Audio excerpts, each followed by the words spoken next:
দর্শক, এখন দুপুর 2টা, দুপুর 2টা বেজে 13 মিনিট। এখানে দেখতে পাচ্ছেন 44তম বিসিএসের ফলাফল পুনর্মূল্যায়ন প্রত্যাশীরা গত 3 দিন যাবৎ আমরণ অনশনে বসেছেন। এর আগে আসলে গত শুক্রবার থেকে তারা আমরণ অনশন শুরু করেছেন। এর আগের শুক্রবার থেকে আসলে তারা এখানে অবস্থান কর্মসূচি পালন করছিলেন।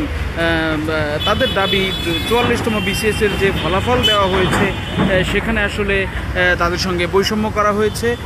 তাদের অনেকের তারা আসলে যেই ক্যাডারে ছিলেন সেই ক্যাডারেই আসলে তারা আছেন। তারা দাবি করছেন এই তাদের কোনো পরিবর্তন হয় নাই, পরীক্ষা দেওয়ার পরেও তাদের কোনো পরিবর্তন হয় নাই। এই কারণে আসলে তারা ফলাফল পুনর্মূল্যায়ন দাবি করছেন। আমরা আসলে তাদের কয়েকজনের সঙ্গে আপনাদের কথা বলানোর চেষ্টা করব। আমরা দেখতে পাচ্ছি এখানে একজনকে আসলে স্যালাইন দেওয়া হয়েছে। আমরা তার সঙ্গে একটু কথা বলার চেষ্টা করি। ভাইজান, কতদিন ধরে আপনারা এখানে আছেন? আমরা অনশন 10 তারিখ থেকে শুরু করেছি এখানে। আমরা প্রায় এখানে 12-14 দিনের মতো আছে আর কি এখানে আমরা। হ্যাঁ, তো আমাদের আসলে 30শে জুন 44তম বিসিএসের যে রেজাল্ট সেটা বের হয় মধ্যরাত প্রায় 11টা 45 মিনিটের দিকে। তো এটা আমি মনে করি যে আসলে বাংলাদেশের ইতিহাসে যতগুলো বিসিএসের রেজাল্ট হয়েছে তার মধ্যে এটা সবচেয়ে ন্যাক্কারজনক একটা রেজাল্ট ছিল এখানে। এই রেজাল্টে আসলে খুব অসঙ্গতি ধরা পড়ে। 1710টা পোস্ট ছিল আমাদের এই বিসিএসে। এই 1710টা পোস্টের মধ্যে 1690টা পদে হচ্ছে আসলে আমাদের রিকমেন্ড করা হয়, যার মধ্যে প্রায় 800+ হচ্ছে আমাদের রিপিটেড ক্যাডার। তো রিপিটেড ক্যাডার বিষয়টা আসলে কি?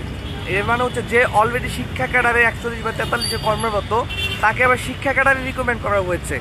যে প্রশাসন ক্যাডারে অলরেডি কর্মরত তাকে 44 আবার প্রশাসন ক্যাডারে রিকমেন্ড করা হয়েছে। যে লাইভ স্টকে অলরেডি কর্মরত তাকে আবারও লাইভ স্টক করা হয়েছে, রিকমেন্ড করা হয়েছে। এতে করে আসলে কি, যাদেরকে রিকমেন্ড করা হয়েছে তারা তো চাকরিতে যোগদান করবে না, কারণ তারা অলরেডি ওই সব কাজে ক্যাডারে তারা হচ্ছে সার্ভিস দিচ্ছে।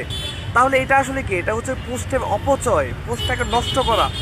এতে করে আমাদের 800+ ভাই বোনদের আসলে তাদের প্যাটে লাথি দেওয়া হয়েছে, তাদের সাথে অন্যায় করা হয়েছে, তাদের পোস্টগুলোকে আসলে ডাকাতি করা হয়েছে, আমাদেরকে জীবন্ত লাশ বানিয়ে ফেলা হয়েছে এবং আমাদের যে পরিবার, আশ্রয় পরিবার, তাদের স্বপ্নগুলোকে ধ্বংস করা হয়েছে।